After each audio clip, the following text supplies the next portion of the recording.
अपने पसंदीदा शो के फुल एपिसोड देखने के लिए अभी डाउनलोड करें दंगल प्ले ऐप।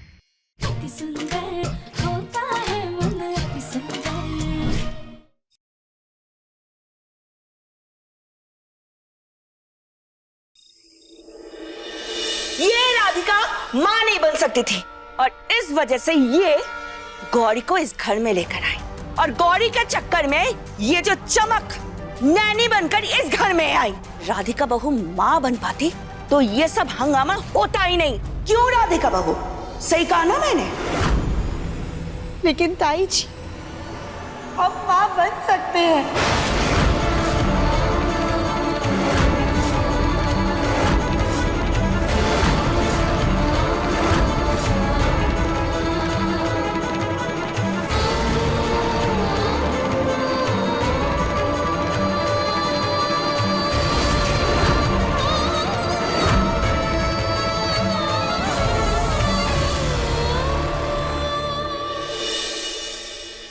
राधिका, क्या बकवास कर रही हो तुम?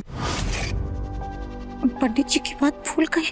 माँ जी, वो पंडित जी ढोंगी थे। क्या बात कर रहे हैं आप लोग? कौन पंडित? जो आपकी और चमक की सगाई कराने के लिए घर पे आए। हाँ। वो पहले भी आपकी गैर हाजिरी में घर आ चुके हैं। मुझे झूठी भविष्यवाणी करने के लिए तुम्हारे घर से ही किसी ने कहा था। लेकिन राधिका, तुम्हारी रिपोर्ट भी तो हमने करवाई थी, उसमें तो साफ साफ लिखा हुआ था ना कि तुम। वो रिपोर्ट नकली थी। उन पंडित जी की बात से माँ जी इतना ज्यादा डर गई थी, इसलिए उन्होंने आपको नकली रिपोर्ट दिखाई।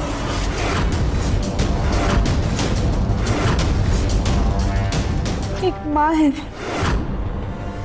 और एक माँ कभी भी ऐसा नहीं चाहेगी कि किसी भी वजह से उसकी संतान पे किसी भी तरह का संकट आए, फिर चाहे वो वजह संतान की संतान क्यों ना हो।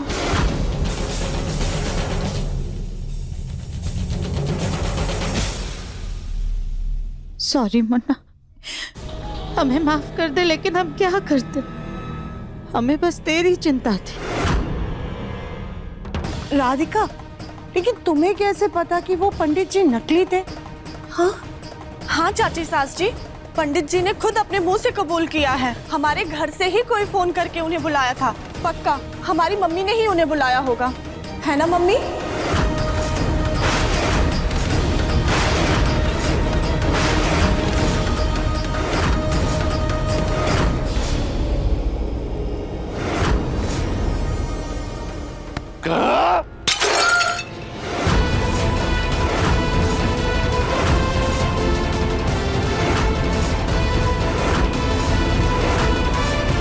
इतने झूठ, इतने फरेब जिसकी कोई हद नहीं है। हमारे हंसते खेलते परिवार की सारी खुशी उजाड़ के रख दी आपने।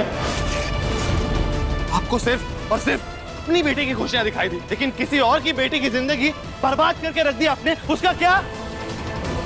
उसके मन में जिंदगी भर के लिए आपने डर बिठा दिया कि वो मां नहीं बन सकती। उस बेचारी को जबरदस्ती पागलखाने भिजवा दिया आपने। दिव्या बेटा, हमें माफ कर देना। कोई माफी नहीं मिलेगी आपको। पर इस सब में और भी कोई शामिल है।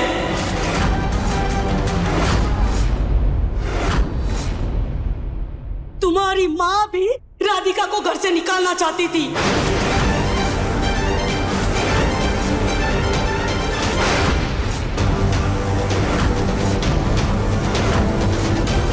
सुजाता,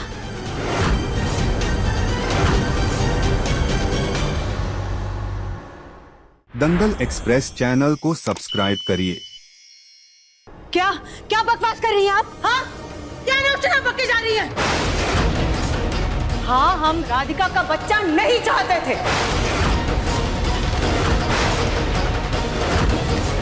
लेकिन आप नकली पंडित को घर लेकर के आए। आपने राधिका के खिलाफ हमको भड़का करके हमारे मन में ये डर भर दिया। हम मानते हैं कि अपने बच्चे की बिखरी हुई जिंदगी को समेटने के लिए हमने घबराहट में कुछ गलत निर्णय ले लिए, लेकिन इसका मतलब ये बिल्कुल नहीं है कि आप अपने किए का इल्जाम हमारे सर पर डाल दें।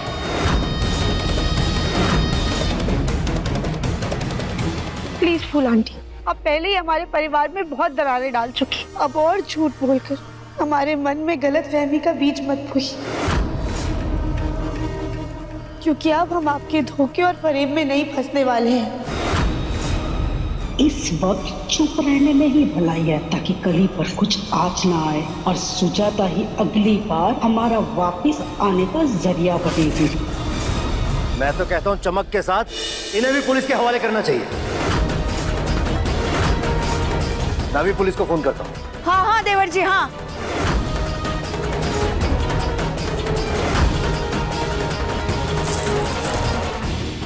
अरे जग्गू पकड़ो इसे, अरे पकड़ो कोई इसे।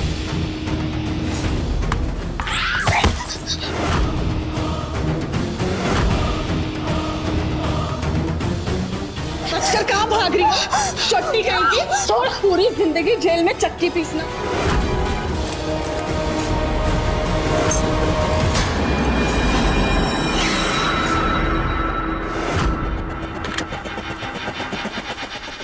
पापा जी रुकिए। तविम जी, हम जानते हैं कि चमक और फूल आंटी ने बहुत बड़ी गलती की है, पर ये दोनों तो कली भाभी के रिश्तेदार हैं ना। हाँ, तो इस फूल आंटी के साथ साथ इसकी गवार बेटी कली को भी इस घर से बाहर कर दो। पता चले कल को ये गवार कली अपनी माँ के साथ मिलकर इस घर में कोई नए कारनामे ना कर दे।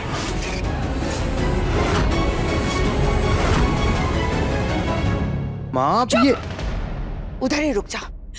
नहीं, हमारी गलतियों की सजा हमारी बेटी को मत दीजिए। हाँ ताई जी, इसमें कली भाभी की कोई गलती नहीं है, बल्कि उन्होंने तो हमारा साथ दिया। जब कोई भी हमारे साथ नहीं था, उन्होंने हम पे यकीन किया। और तो चमक का सच सबके सामने लाने में उन्होंने ही हमारी मदद की है। पापा जी प्लीज इन लोगों को पुलिस के हवाले मत कीजिए, इन्हें बस शांति से यहाँ से जाने दीजिए। देखा आपने इसके साथ इतना बुरा किया, फिर भी ये चाहती कि आपको जेल ना भेजा जाए। ठीक है बेटा, तुम कहती हो तो मैं इन्हें पुलिस के हवाले तो नहीं करूंगा, लेकिन आप दोनों अभी के अभी अपना सामान लेकर यहां से निकल जाइए। और आइंदा अपनी शक्ल दिखाने की कोशिश भी मत करना, समझ गई?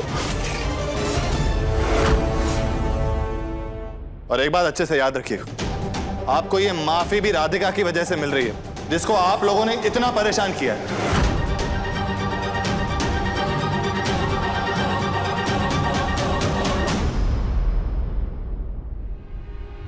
हमें माफ कर दे, हमने जो भी किया बेटी के मुंह में आके किया। बस हम गांव चले जाते और वहां जाके अपनी गलतियों का पश्चाताप करेंगे और दोबारा कभी आप लोगों को हमारी शक्ल नहीं दिखाएंगे।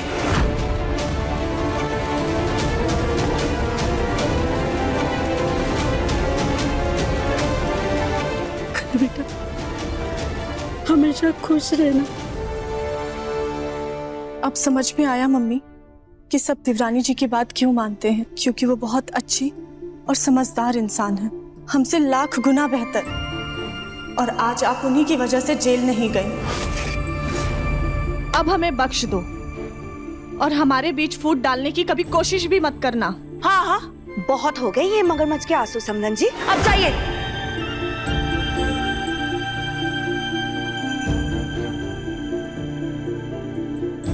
राधिका बेटा, तुम्हारे साथ बहुत गलत हुआ है। हमने तुम्हारी किसी बात पर विश्वास नहीं किया।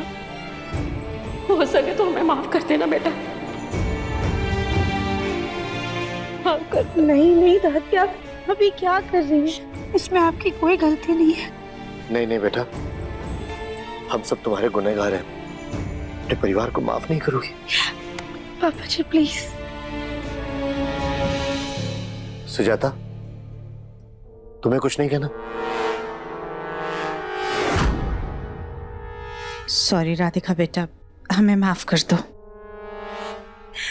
आप लोग प्लीज ऐसे माफी मांग के हमें शर्मिंदा मत कीजिए। बस भोलेनाथ को शुक्रिया कहिए कि सारा सच सबके सामने आ गया।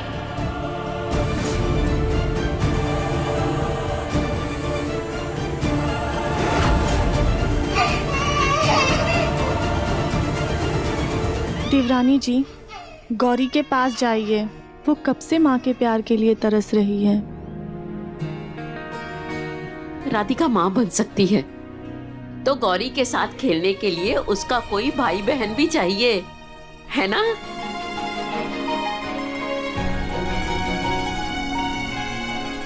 अब गौरी रोरी दादी हम आते हैं। हाँ जाओ जाओ।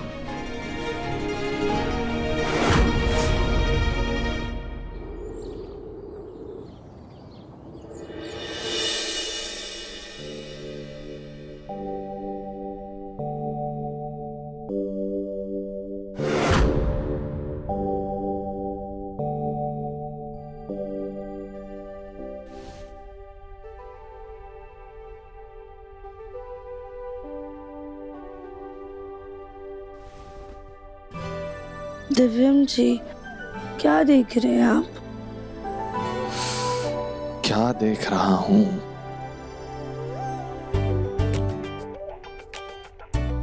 देख रहा हूं कि सुकून कैसा होता है।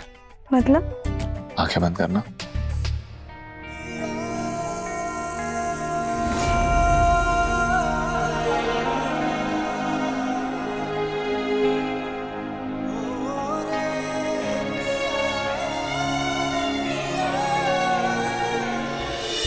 कुछ लोगों को ना घूम फिर के सुकून मिलता है, कुछ लोगों को पहाड़ों और वादियों में घूमकर सुकून मिलता है।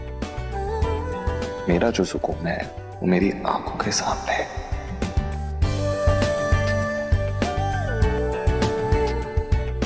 मेरा परिवार, मेरी पत्नी, मेरी बेटी मेरा सुकून है। दिव्यम जी, जैसे हम आपका सुकून है, वैसे ही आप हमारी तसल्ली है। तुम्हें पता है राधिका, तुम जब नहीं थी ना तो बहुत ही अधूरापन महसूस होता था। ऐसा लगता था जैसे सब खाली है। मैं गौरी के साथ बस कमरे में घूमते रहता था, सोचता था कि तुम कब वापस आओगी, तुम कब ठीक हो जाओगी। तब पता नहीं था ना कि तुम ठीक हो। एक बात कहूं राधिका, मुझे बहुत बुरा लग रहा है कि तुम्हारे साथ फिर से इतना कुछ बुरा हो गया इस घर में और मुझे कुछ पता भी नहीं चला। इसमें आपकी कोई गलती नहीं है। कैसे नहीं है राधिका? मेरी गलती है। तुम कितनी सारी मुसीबतें झेल रही थी, इतनी सारी परेशानियां झेल रही थी और मैं चाहकर भी नहीं समझ पा रहा था। तुम्हें पता है, तुम चली गई ना तो मुझे लगा था कि मैं गौरी को संभाल लूंगा, लेकिन मैं खुद को भी नहीं संभाल पा रहा था। मैं गौरी को क्या संभालता? रेत की तरह हाथ से बस सब कुछ फिसलता जा रहा था। मेरा घर, परिवार, मेरी बेटी, काम, सब कुछ। लेकिन तुम तो तुम हो। तुमने सारी परेशानियां झेली, सारी मुसीबतें अकेली झेली, चमक का सच सबके सामने ले आई तुम। हमारी बेटी को भी संभाल लिया, इंडायरेक्टली हमारे परिवार को टूटने से बचा लिया। नहीं मेरे प्यारे दोस्त,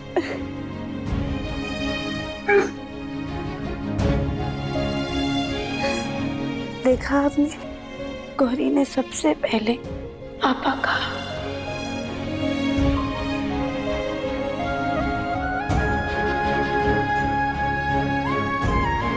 गौरी बेटा, पापा को बताओ कि मम्मा ये सब इसलिए कर पाती हैं क्योंकि पापा उनकी हिम्मत है।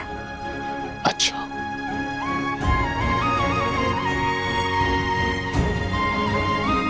देखा, देखा आपने?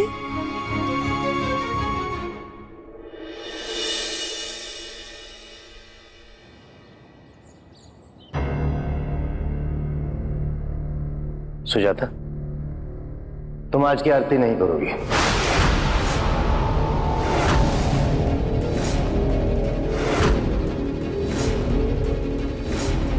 मैं चाहता हूं कि आज की आरती दिव्यम, राधिका, गौरी के साथ मिलकर करें।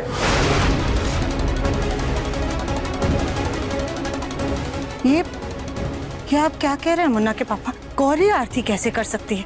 ना उसके खानदान का पता है, ना परिवार का, ना ही माँ बाप का। माँ जी, आप ही कुछ समझाइए इन्हें। माँ, अब जब दिव्यम और राधिका ने उसे अपनी बेटी मान लिया है तो हमें भी जिद छोड़ देनी चाहिए, उसे अपनी पोती मान लेना चाहिए। हाँ जग्गू, तुम बिल्कुल सही कह रहे हो। कब से मैं भी तुम्हें यही कहना चाह रही थी।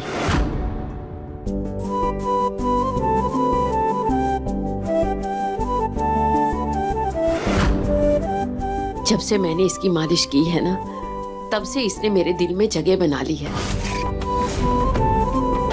आज की आरती राधिका दिव्यम के साथ गौरी भी करेगी। जाओ बेटा, जाओ।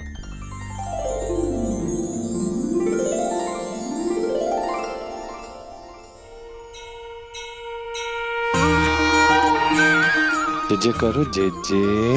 ओम जय शिवोंकार, प्रभु हर शिवोंकार,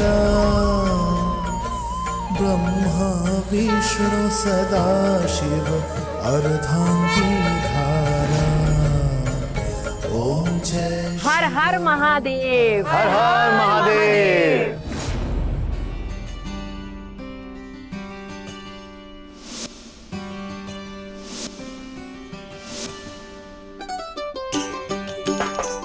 अब जब हमने गौरी को अपने घर की पोती मान ही लिया है, तो क्यों ना हम छोटी सी पार्टी करके इसको सबसे मिलवा दें। बिल्कुल माँ, इसी बहाने गौरी का सबसे परिचय भी हो जाएगा और उसका वेलकम भी हो जाएगा। इस पार्टी की तैयारी हम खुद करेंगे। जग्गू, इधर आओ। तुम और दिव्यम, तुम अपने पहचान वाले जितने भी हैं ना, सबको न्योता भिजवा दो। ठीक है।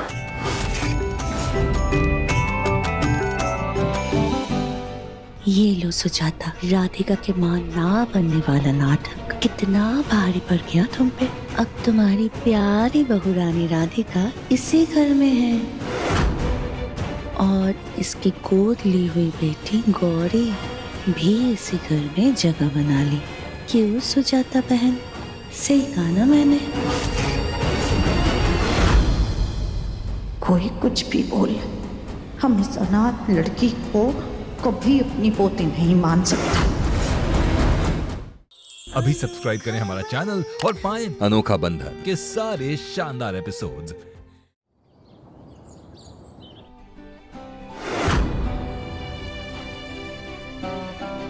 अरे वाह बेटा, अब आप लग रहे हो ना बिल्कुल बेबी डॉल। गौरी बेटा, अब आप ना ये लो, खिलौनों के साथ खेलो। मम्मा फौरन रेडी होकर आती है।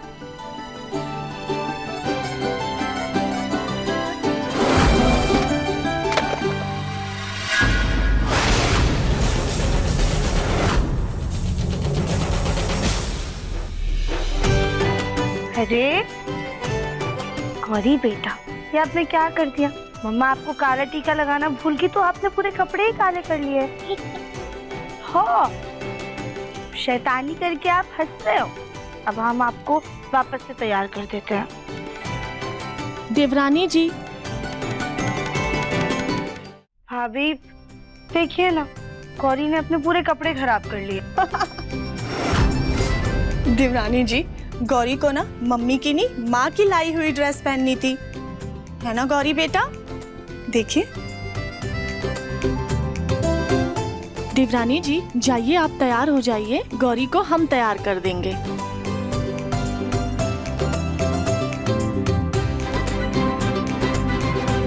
चलो गौरी बेटा, आज आपको माँ तैयार करेगी। हम भी जल्दी से तैयार हो जाते हैं।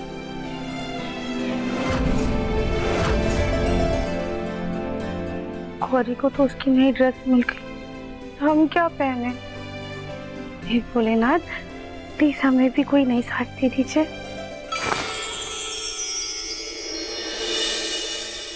अरे वो भोलेनाथ ने हमें नई साड़ी दे दी। अरे वाह। भोलेनाथ ने नहीं, स्वयं तुम्हारे पति परमेश्वर ने तुम्हें ये साड़ी लाके दी है। धर्म जी, आप ये साड़ी हमारे लिए लेकर आए हैं? नहीं राधिका, एक्चुअली ये साड़ी तो मैं पड़ोसी की बीवी के लिए लाया था, लेकिन उसे अच्छी नहीं लगी तो मैंने सोचा तुम्हें ही दे देता। तो ऑब्वियसली तुम्हारे लिए लाया हूँ ना। कैसी लगी? बहुत बहुत प्यारी है ये तो। ये साड़ी में ना एक स्पेशल फीचर भी है, खासियत। क्या? बहुत स्पेशल है, अच्छे से देखना वरना मिस कर दोगी तुम। देखो।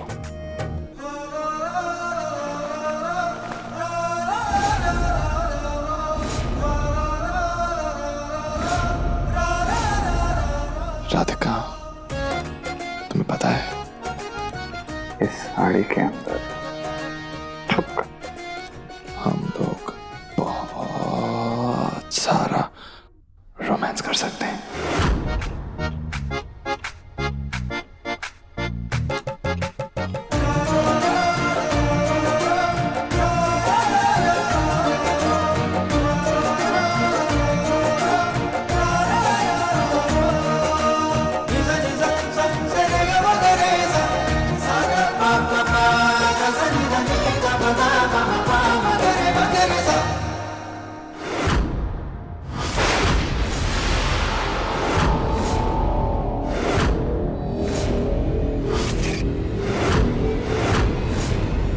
गोल मुखी ने फिर से हमारे मुन्ना पर जादू करना शुरू कर दिया।